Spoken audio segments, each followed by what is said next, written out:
Please ban a hero. Comilla jungle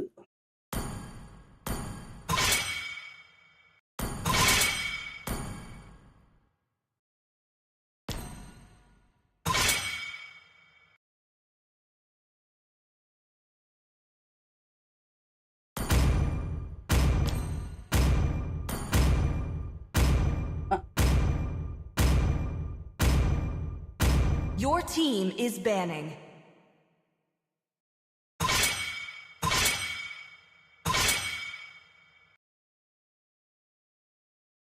let me hyper no.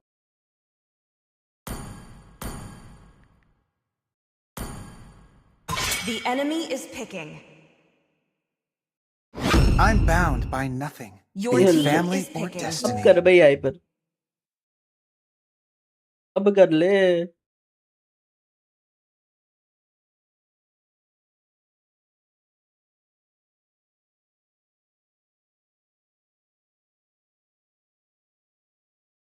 Mobile Fortress combat ready.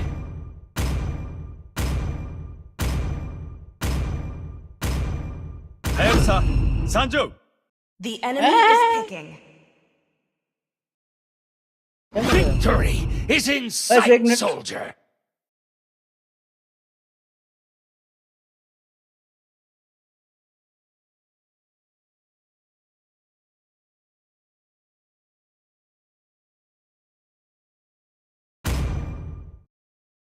Muscle of iron. Please Bones of pick a hero. steel.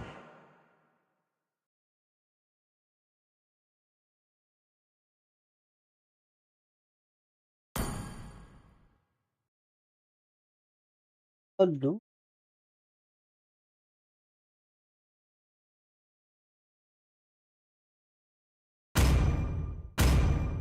Chivalry is dead, but and I will revive it. यार आ गया Even the fullest bloom The enemy is fails picking. before the sky.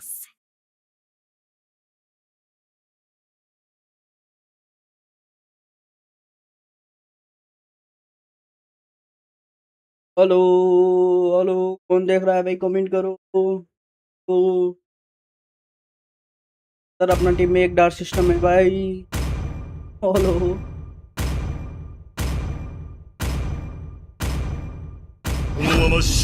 The falling stars brought us here. Your team is picking. how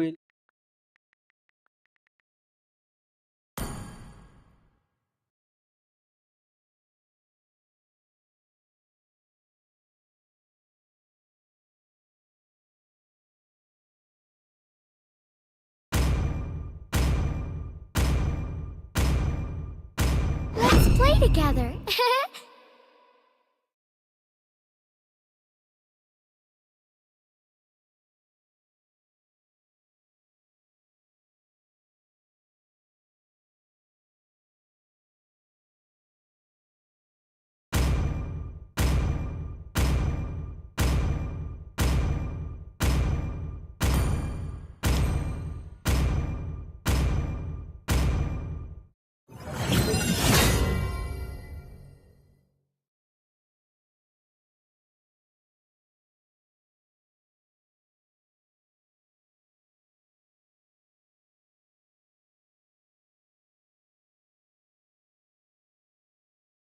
Welcome to Mobile Legends. ये सब dark 5 seconds till the enemy reaches the battlefield. Smash them! All troops deployed. अरे बाबा Eternal क्या है ये isolate.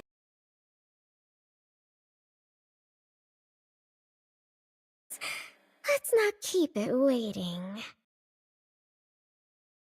ठीक है Among the great armies, only these fans truly know the heart.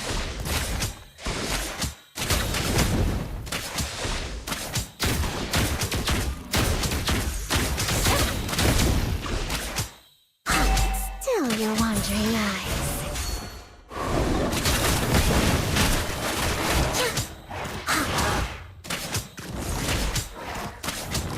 Quinjet, wow क्या करें भाई सोले खेलता हूँ wow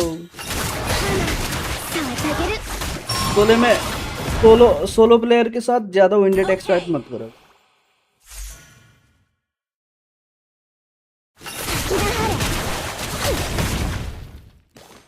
Are you trembling from excitement? First blood. Hello. It's great such splendor. That's such a Hello Imran भाई कैसे हो?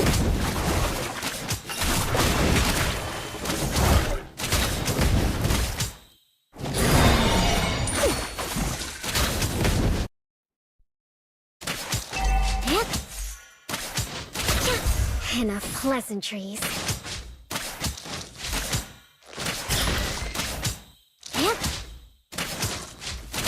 वॉइस नहीं आ रहा है क्या मेरा?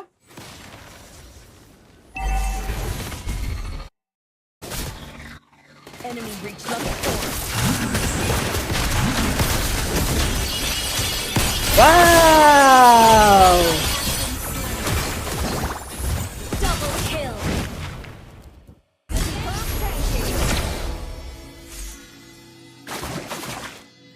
Well played. The enemy is slain to turn. Here. Toga kick.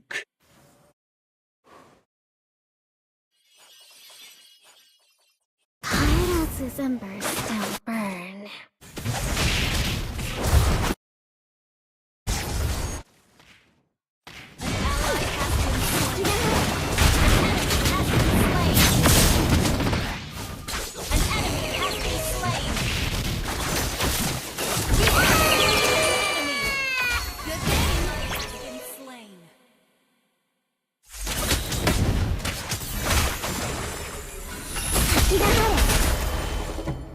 एक शॉट और में गया. Only the final fleeting minute will Hanabi-sama burn most. अरे यसले मलाई ट्रोल गर्नुको लागि उयो गरेको Then यसले. must look बुझिस्? proper. यसले मलाई हाइपर माग्दै थियो बुझिस्? अनि मैले दिन त्यसलाई. त्यही भएर ट्रोल गर्नुको लागि नआए बुझली. के हो त्यसो?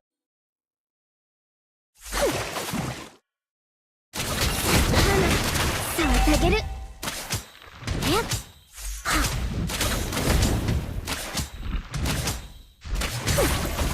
Ally has been slain. के भएको? Unstable network. क्या हो रहा है बे blink? An enemy has been slain. ऑक्सीलेट हो रहा है Bing.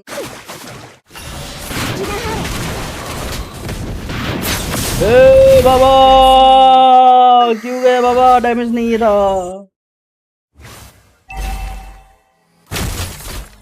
Initiate retreat. Unstable network. An enemy has been slain. करूंगा रे. ये कल स्ट्रीम ही तो नहीं किया मैंने. लाइट ही नहीं था कल इधर. लाइट ही नहीं था कल इधर.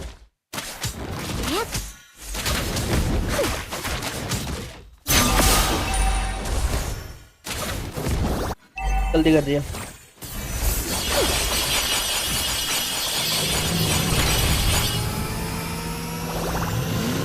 ओ हाय क्या था ये गया. You have been slain. So this is bliss. अब एक अर्कालाई कपी गरा मोड्दै के भनेको तिमीले? के एक अर्कालाई के कपी गर्नु भन्दा Pyro's embers still के कपी गर्नु भन्ने मैले? Launch Invading attack. jungle.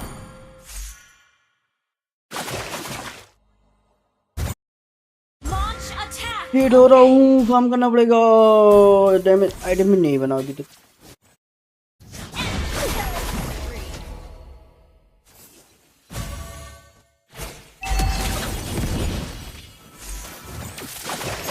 my dance shall be so privileged.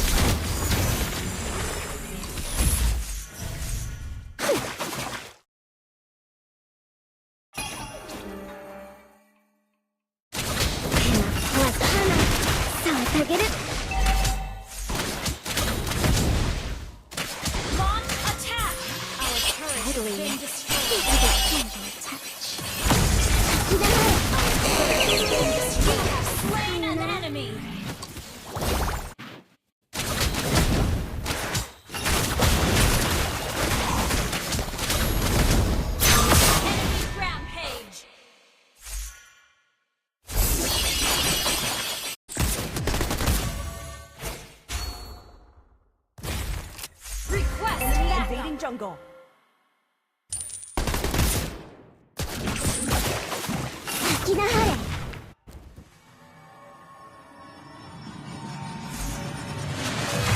Request backup. Launch attack. क्या चूतिया क्या कर रहा है ये बॉट लेके Mason X believes. Together, they believe in eternal beauty.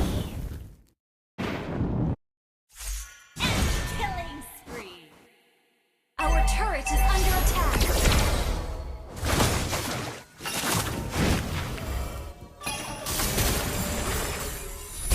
कमाने के लिए वो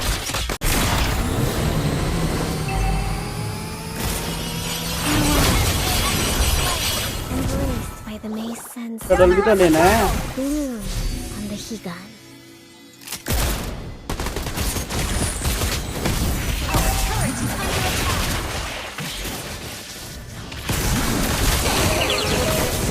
Come along now. The enemy has slain the turret. The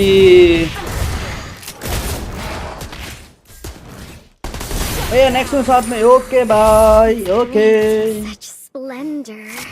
Shut down. Double kill. इन बढ़िया पेल रहा है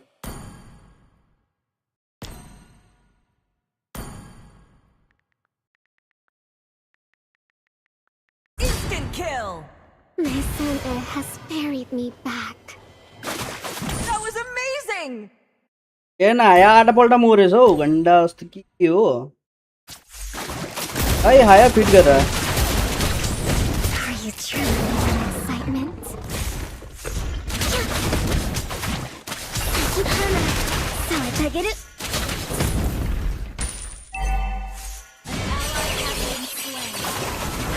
ये मेरा बॉक्स क्यों ले रहा है बे चंगी बे Only in that final, fleeting moment will Hanabi-sama burn most brilliantly.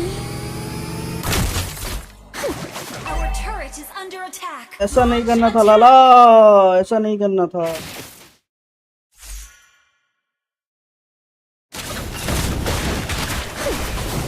Still your wandering eyes.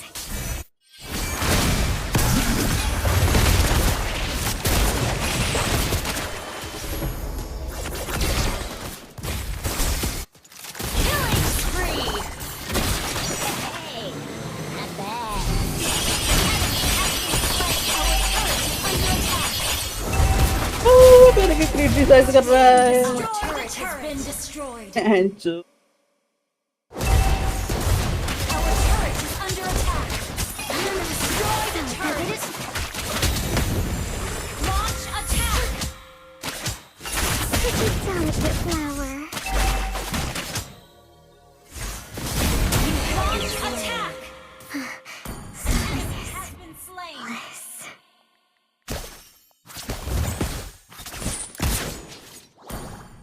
Gather at the Lord. Understood. Shut down. गाली सुनी ना मजाले जोर ले आ रहे हैं भैया आप कस्टम के लिए बोले किसके साथ Kairazu's embers still burn. किसके साथ इमरान भाई किसके साथ करूँ custom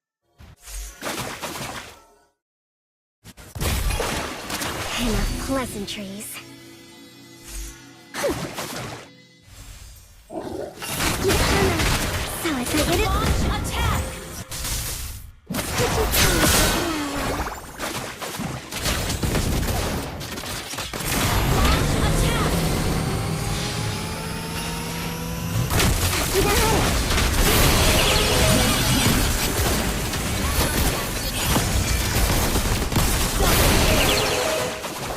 Launch attack. Our turret has been destroyed.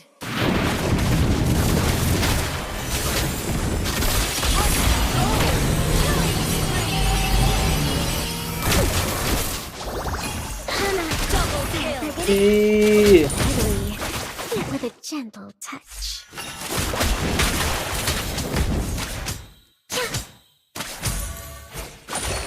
My My dance shall be मैंने हक दिया मैंने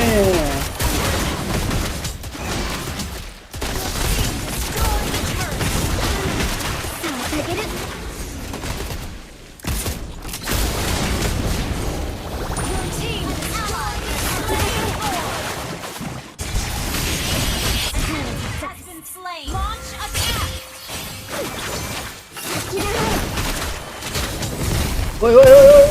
no baby no Ally has been slain. An ally has been slain. Initiate retreat. Enemy oh lobby ID wait करना पड़ेगा wait करो next match के लिए wait करो wait for next match bro Follow Lord. launch attack.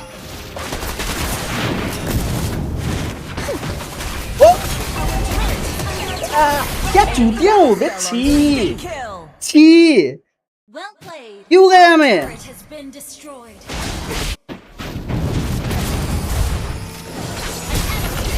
Slain. Launch attack. Understood. चूतियागिरी कर रहा हूँ बे Launch attack. Okay. Serious होके खेलेगा मैं अब Launch attack. Understood. Your turret is under attack. Santa has carried me back.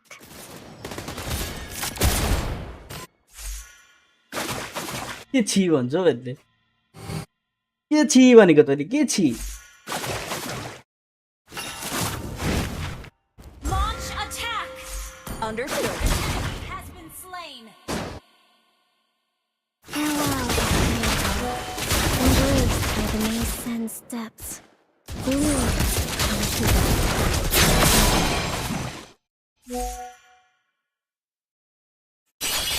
Launch attack. An ally has been slain.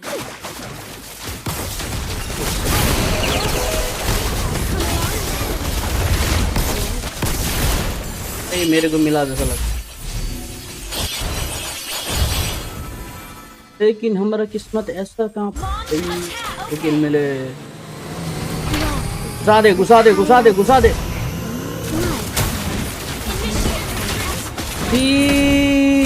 draped in such splendor.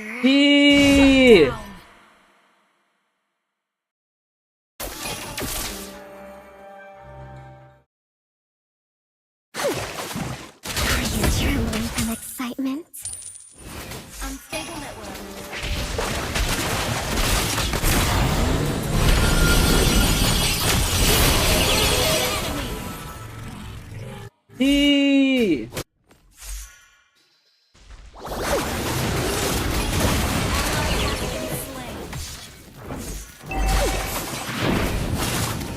Hana, sawatageる.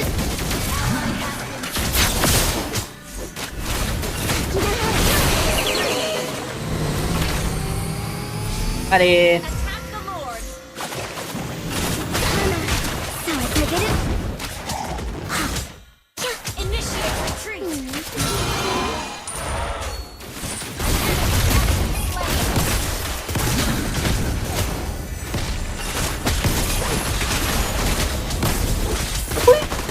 क्यों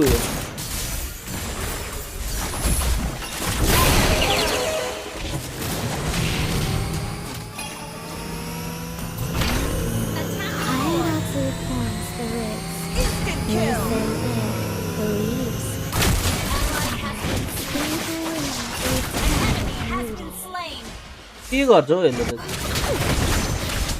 Among the great honors, only these ones truly know the heart. Sakirahara Hana, sawatageる. Sakirahara. Wandering eyes. An ally has slain Lord. Stable network. Unstable Hana, sawatageる. slain. Dye this land crimson. Deadly, yet with a gentle touch. Hana, sawatageる. Ally has been slain. Shut down. Enemy double kill. So this is bliss. बढ़िया बढ़िया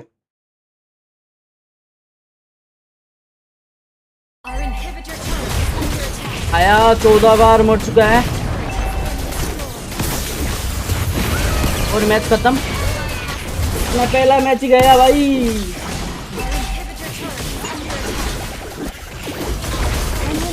team का first match ही गया।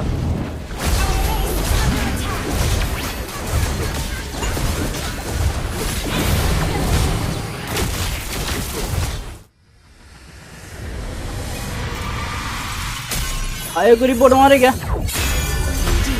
Hello hello bro hello.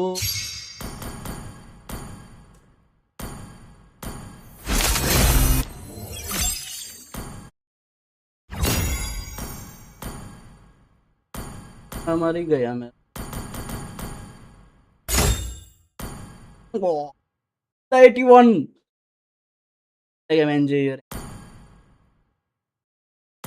इसको आना था। Copy code 60191 इसको join करना है। ज्वाइन करो गाइस।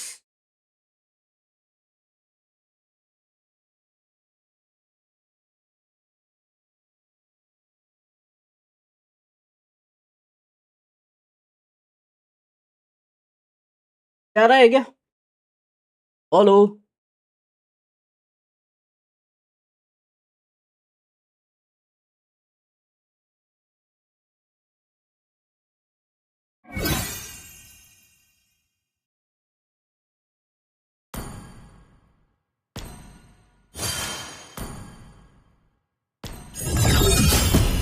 थोड़ा खेलना बंद करना पड़ेगा।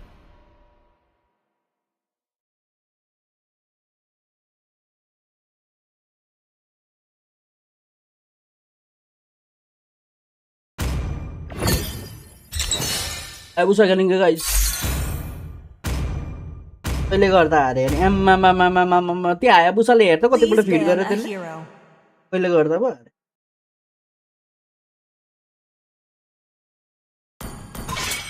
सारा का एमएवर कहाँ पर 1900 तो कहाँ पहुंच गया भाई मेरा। अच्छी बहुत घट गया।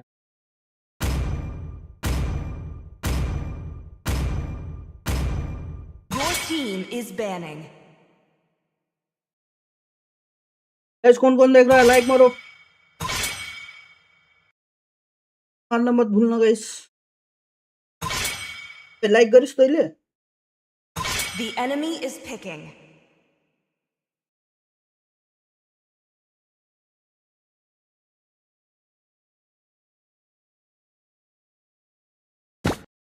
Easy ablation.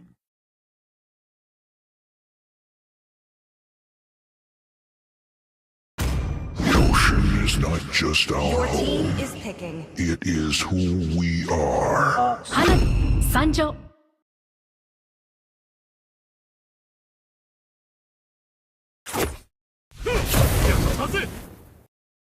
For honor!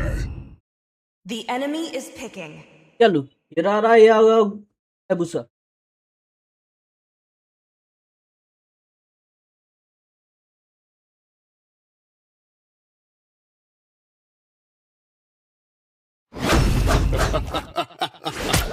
$3,000 worlds, and not a single worthy foe. Do you want to make friends with Nana? Please pick a hero. 546 subscriber चाहिए अझै 10 की एक दिन गाइस क्या लू हिरारा या हायाबुसा? तो The falling stars brought us here. हिरारा या हायाबुसा क्या लेना है? हिरारा या Hayabusa?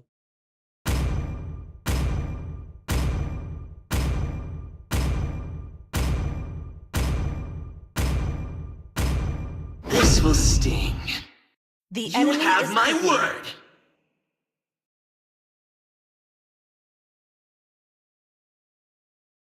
Still waters run deep.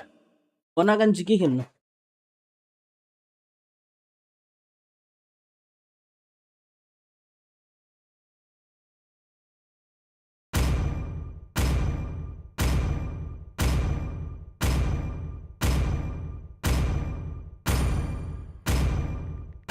Here comes the blazing gun!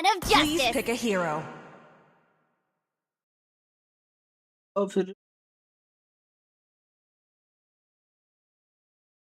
तेरा मन क्या ले ये या ये दोनों में बोलो कौन सा ये या ये क्या लो बोलो हायाबुसा एक हायाबुसा बोल रहा है दूसरा हिरारा कॉम्बो तो बढ़िया मिलेगी ये हिरारा खेलेंगे Even the fullest Hold on. bloom hails before the scattering petals.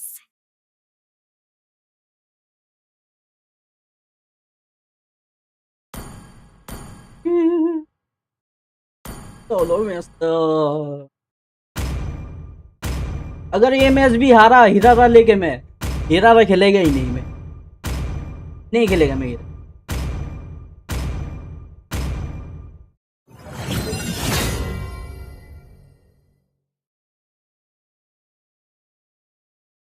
अगर मैं ये मैच भी हारा हिरारा लेके नहीं खेलेगा मैं हिरारा खेलेगा ही नहीं मैं मर जाता माइनस हो रहा है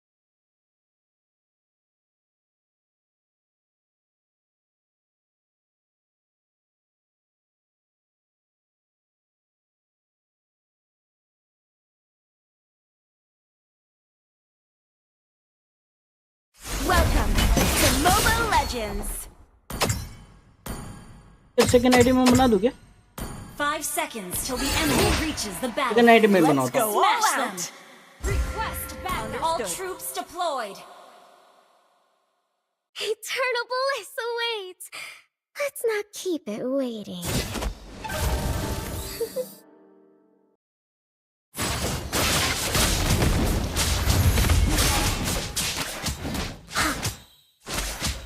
Yep.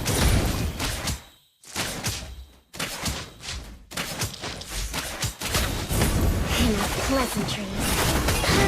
First blood. कौन होगा अबे Sorry. भाई इतना जल्दी क्यों होगा So if I get it. Does it hurt?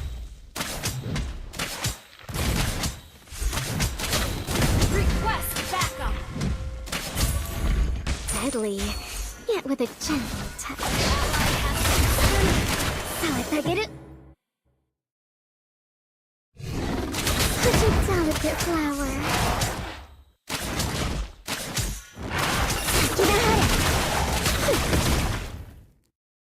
Sorry. An enemy has been slain.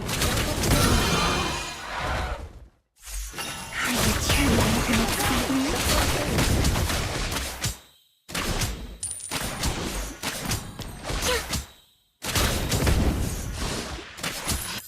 Enemy invading jungle. Enemy reached level 4.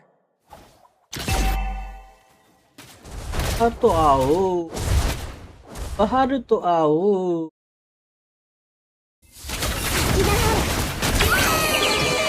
That really suits you. Enemy battle spell on CD. Enemy. Sayonara. ओए ओए ओए ओए भाई box दो मेरे को box दो नहीं आएगा मैं वापस So this is. Enemy reached level 4.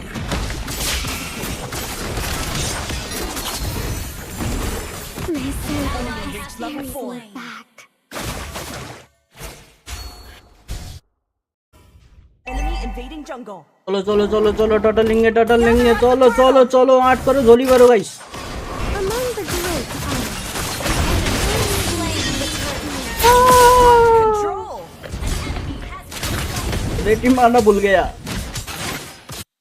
बेटी मारना भूल गया मैं Enemy. That really suits you.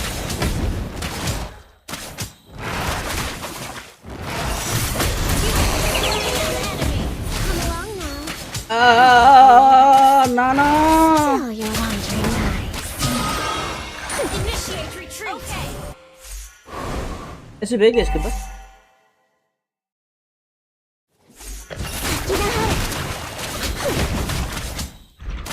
Are you trembling from excitement?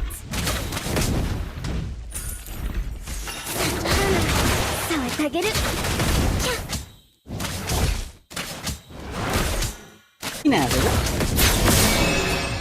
Such a delicate Why are you flower. laughing, huh? Enemy has been slain.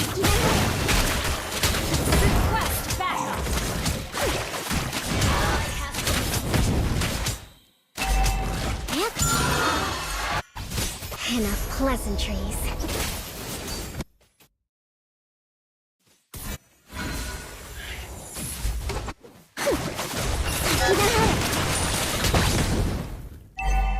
मार के आना भाई slain. Launch attack.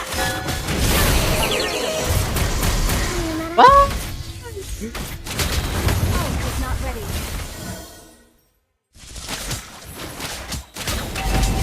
Request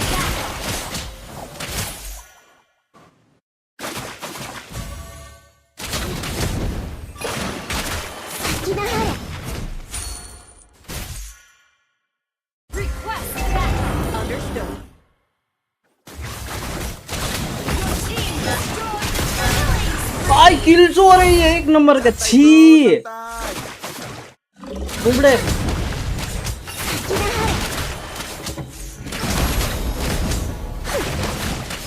मेरे को तो लिंक दिख ही नहीं रहा है किधर गया है An ally has slain the turtle.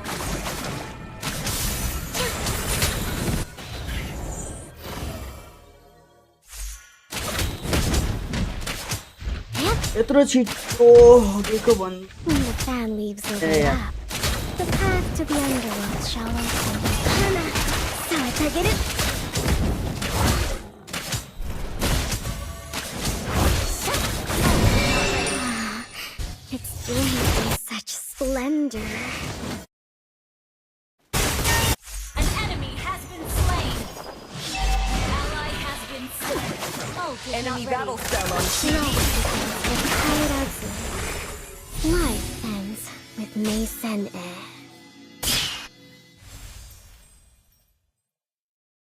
जाओ जाओ Oh, will Hanabi-sama burn most brilliantly?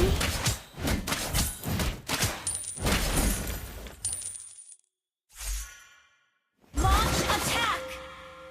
Farewell, Red Maple. Embraced by the Meisen depths. Hana, so I get it?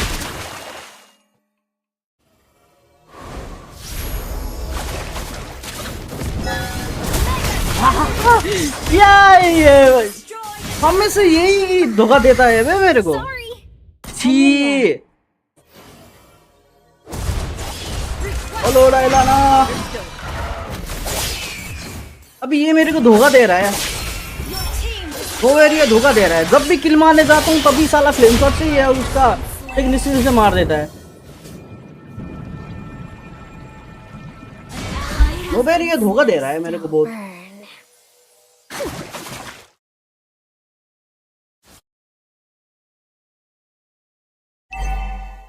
Sakina Hana, so I get it? Yep. Launch attack. coming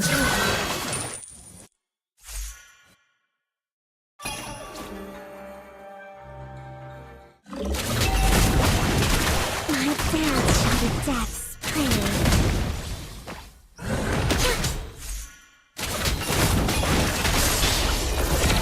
हाँ भाई छोड़ दो lot An enemy has been slain. तेरे से अकेले से नहीं होगा The enemy has slain the turtle. Ally has been slain. भाई भाई बाहुबली आ रहा है कल लाइट ही नहीं था मेरे कल दिन भर लाइट ही नहीं था इधर Nice. Hana, so I get it? Launch attack. Destroy the turtle. Hana, so I get it?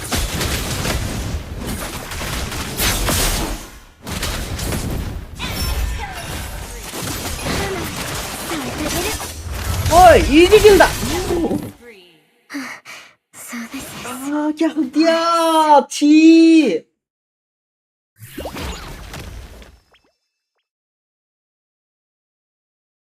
क्या हक दिया यार Initiate retreat. Understood.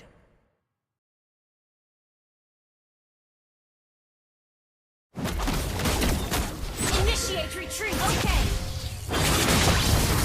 That Mason has गंदा भाई गंदा बहुत गंदा खेला मैं अब Slain. Showdown. Enemy rampage. Enemy double kill. Love begins with Kairazu. Life ends with Mason Hana. Sawatageru.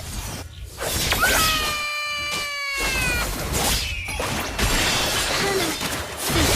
Unstoppable. Turret is under attack. हाँ हो पाएगा अब Our turret has been destroyed.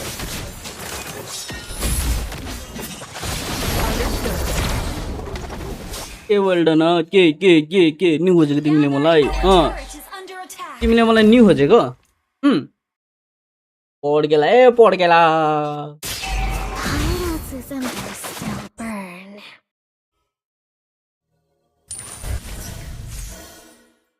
एक बढ़िया वाला वो मारना चाहिए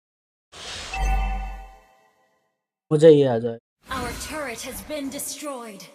पे पाएगा ना ना ना ना ना ना ना ना ना ना Our turret is under attack.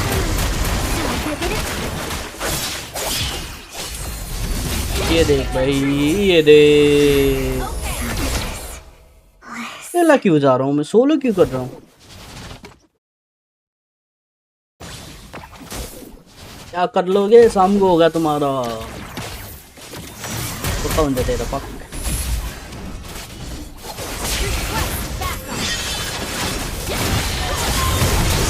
बढ़िया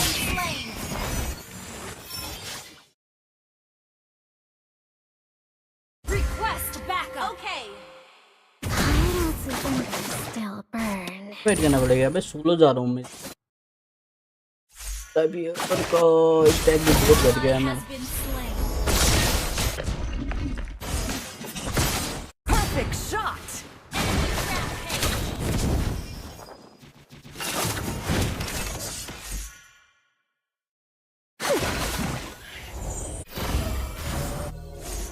Farewell, that maple, embraced by the Mason's depths, bloom from the Higan.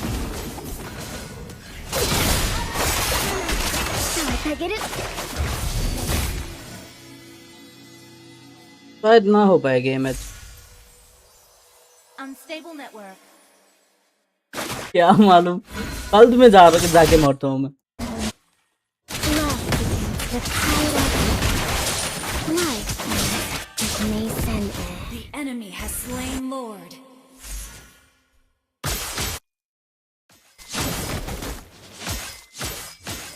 एक बढ़िया वाला ultimate tank Kairazu forms the सुन ले भाई सुन ले मेरा सुन ले बढ़िया वाला टैंक अल्टी मार दे भाई together.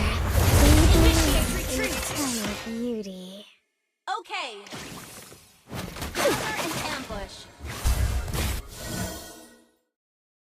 Okay.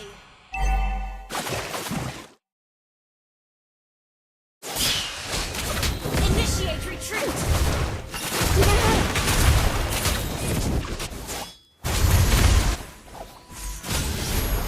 बढ़िया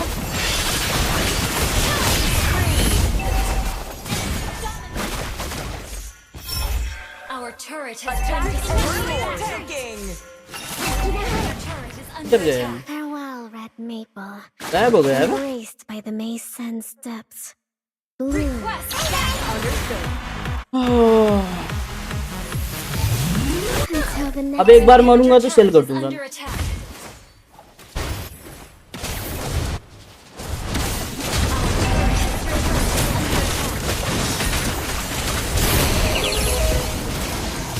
Our turret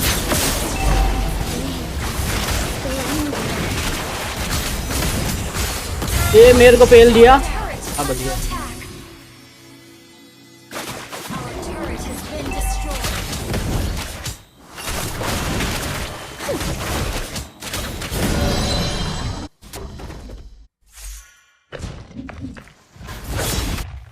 ओ इमरान भाई को गप कर दिया Initiate retreat. pleasantries. Sawatageru.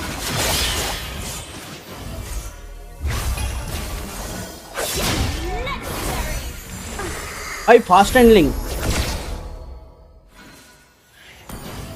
Initiate retreat. Understood. Unstable network. Thing बढ़िया खेल रहा है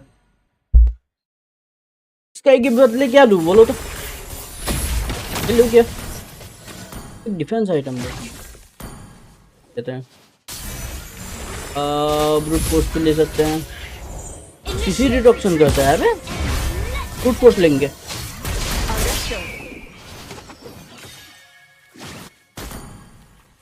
Hideouts' embers still burn.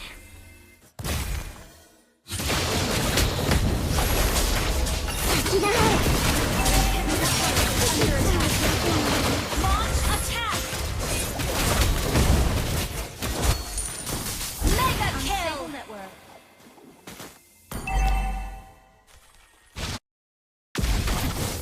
और तो पाएगा मैं जो मारने के चक्कर में मैं हार गया तो Still you're wandering eyes.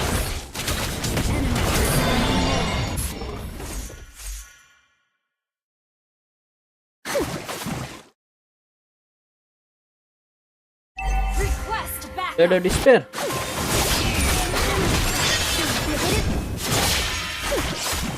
Initiate retreat. He Attack enemy lord. Okay. Attack enemy lord.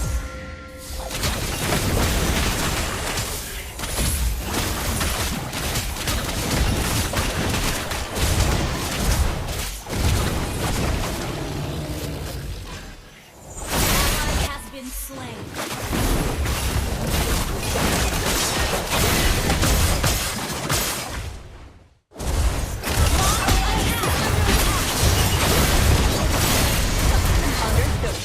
ना हो पाएगा हो गया हीरा राख से हो गया मेरा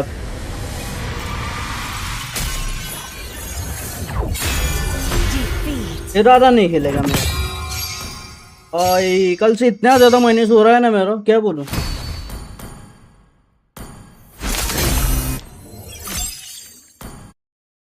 थोड़ा माइनस हो गया अभी ये गंदा वाला माइनस लगाया है कल से देखना डिफीट डिफीट डिफीट एक विन चला गया उसके बाद डिफीट डिफीट एफ के लगा था एक विन पर defeat win defeat defeat defeat defeat अब बोलूं मैं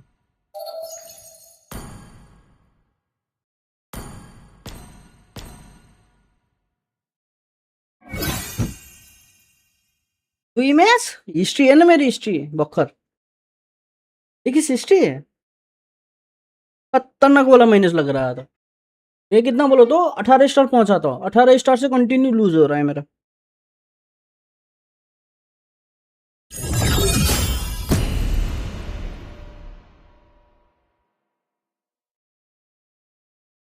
आज आज त दुईटा भयो नि बेलुका समय किन्न कतिवटा हुन्छ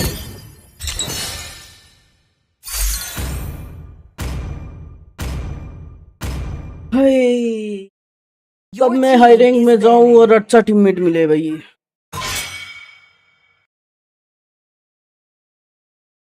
ये मैच तो मेरी वजह से आ रहा है या तो सोलो जा रहा था इसीलिए आ रहा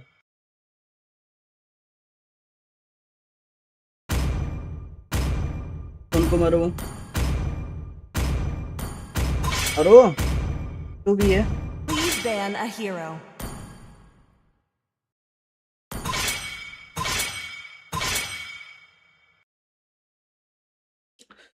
चलो इस बार इमरान भाई करेगा हाइपर देखते हैं कैसे खेलेगा This land is our homeland, The and it enemy will is soon be your picking. burial ground.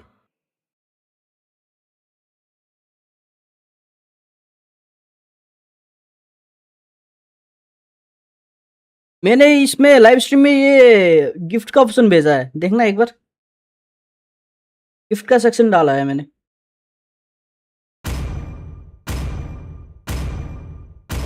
I am the Them moonlight play the hero. that breaks through the I will be darkness. the truth this world desperately needs. Ready?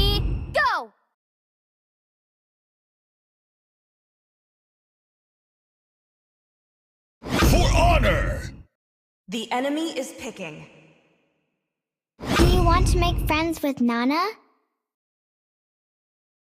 तो देखते हैं क्या खेलेगा। देखते I am the priestess हैं। of primal lightning. Please ये pick तुम्हारा a ये hunter. लूनक्स और कागुरा का लेजेंड स्किन आ रहा है। लूनक्स और कागुरा का लेजेंड स्किन आ रहा है।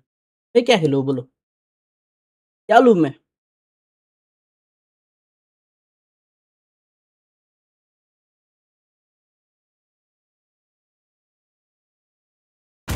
बे हाँ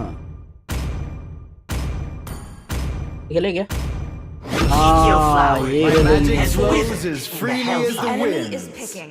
ईस्ट और west, belly is best.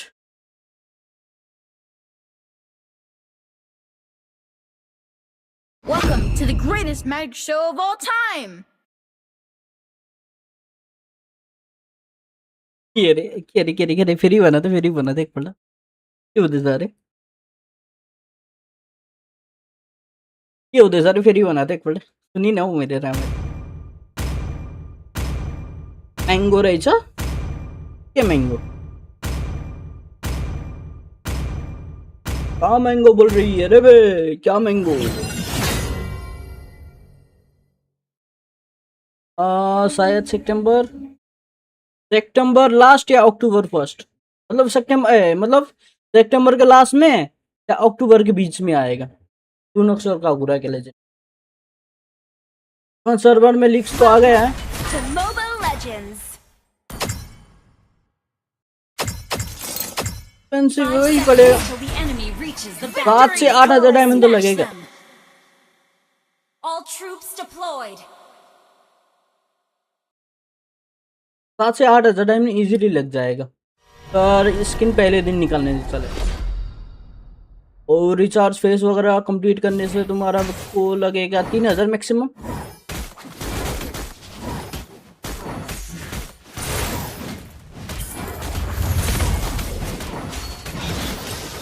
The boy who's like wind.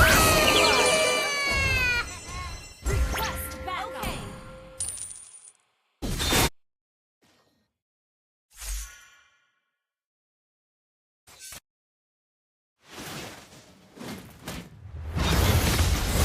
Nothing can stop me from soaring to the skies. You have slain an enemy.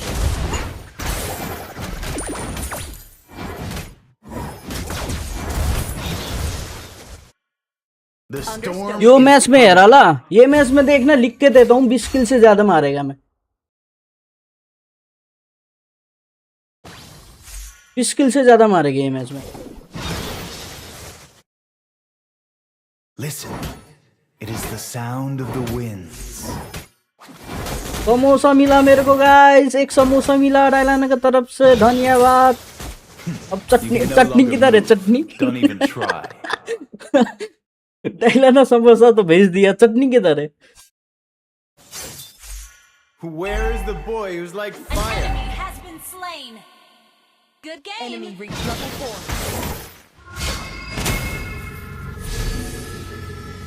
In the name of the winds.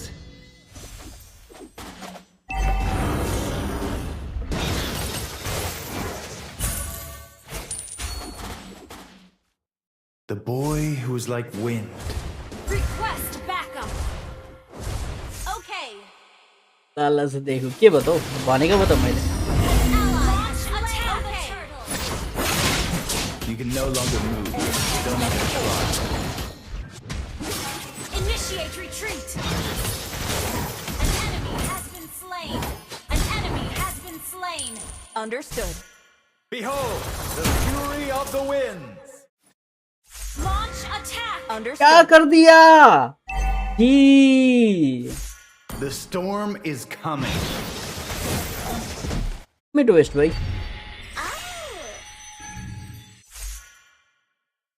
चटनी नहीं है ए, कोई ना कोई।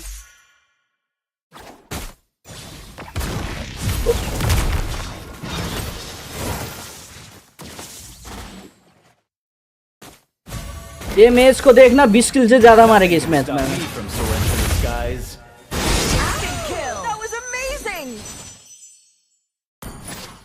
That was amazing.